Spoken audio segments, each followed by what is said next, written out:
Assalamualaikum warahmatullahi wabarakatuh. Good afternoon, everyone. On this occasion, we will carry out a speaking test on the topic of education. Well, first of all, let me introduce myself. I'm Jihan Nabilah, and my partner here there is Resa Rubby. You can say hi to the camera, Resa. Hi. Okay, thank you. So, to make time effective, let's just go straight into a speaking test session in the form of a Q&A of 6 questions. Well, let's get started. Okay, thank you, Jihan.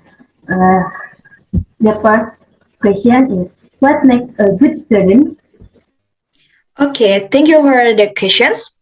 The answer is, to my best knowledge, being a good student doesn't just mean achieving high score on test.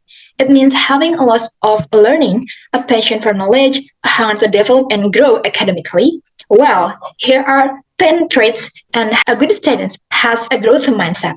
A growth mindset is a deeply held belief that a person can learn anything given enough time and effort. Second is a good student is brave. Brave kids are going to be the ones who take serious and MS experience. They can use those experiences powerfully in their learning and growing. Thirdly is a good student is organized. Organized is something we can teach. We can also employ as like diaries, planners, and study schedules. And next is a good student is consistent and persistent. Next is a good student is able to deal with a failure. Failure is one of the greatest tools in the learning process.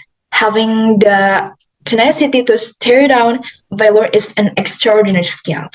And next is a good student sets goal.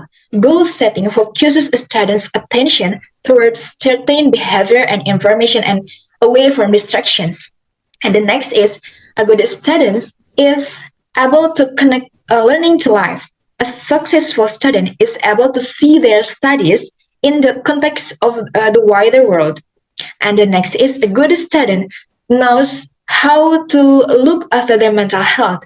One of the greatest obstacles to a child's academic success can be their mental health. And the next is a good student partners with teachers. A child's relationship with their teachers is fundamental to their success at school. Affected students recognize that their teachers are their allies. And the last is a good student values education. Finally, if a child is to achieve success in education, they need to value education. In life, we very rarely persist or strive in an endeavor if we don't think it is valuable. Therefore, those are best way that makes good students. Okay, well, we are going to the next questions, and the second question is, what role should the teacher have in the classroom? Okay, thank you, Jihan. My opinion, a good teacher is essential for a successful education.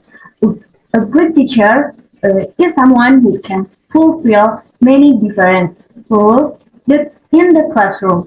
There are a leader and tuner and counselor and more. Teachers play a vital role in the education of their students and they should be able to engage in the learning by using different methods and strategies.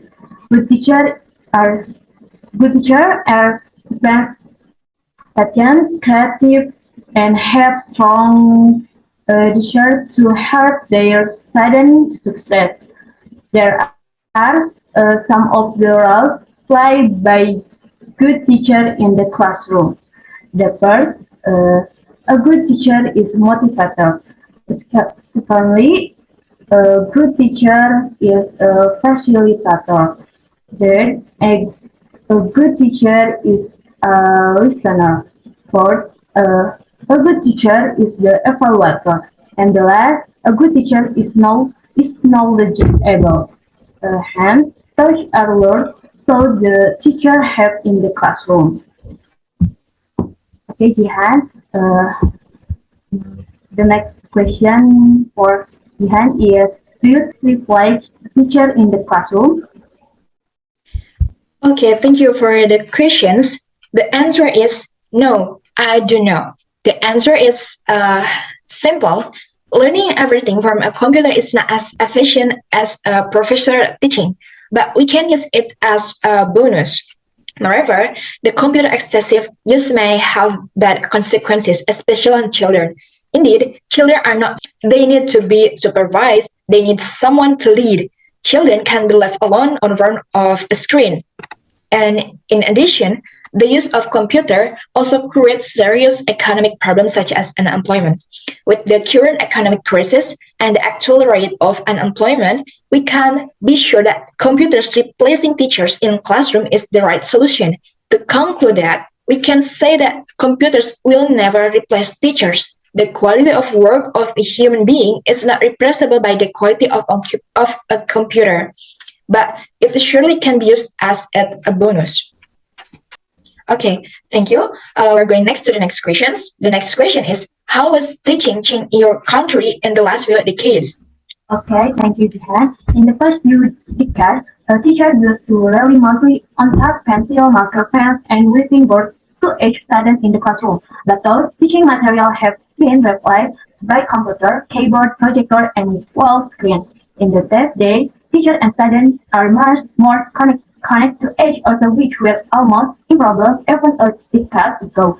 In fact, with the term models and advancement in the information and mobile and technology.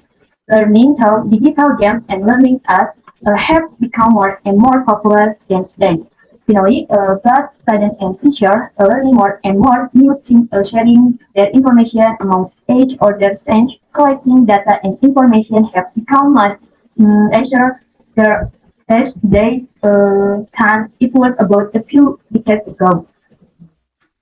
The next question for Jihan is, what is the difference between the way children learn and the way adults learn? Okay, thank you for the questions.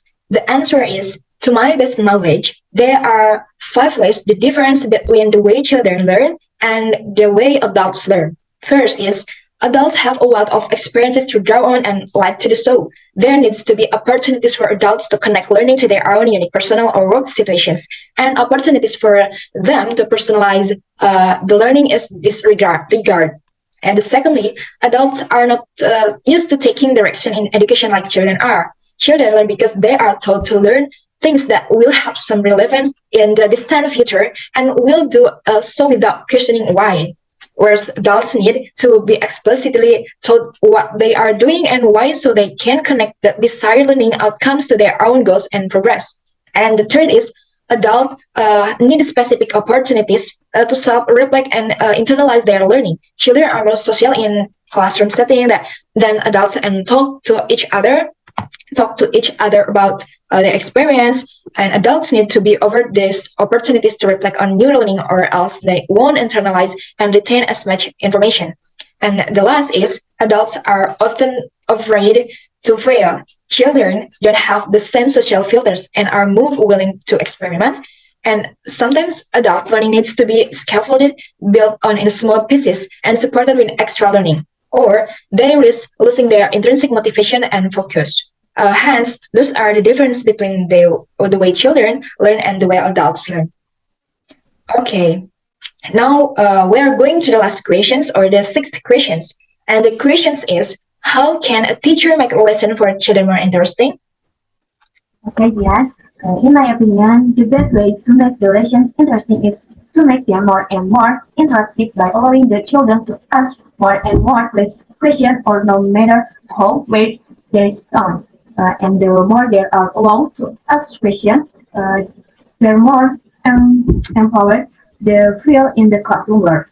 Okay, thank you so much, Resa. Well, those were the six questions and answer for the speaking test on these occasions. Hopefully, the opinion can be useful. I'm sorry for any shortcomings. Thank you for your attention. Have a nice day. Wassalamualaikum warahmatullahi wabarakatuh.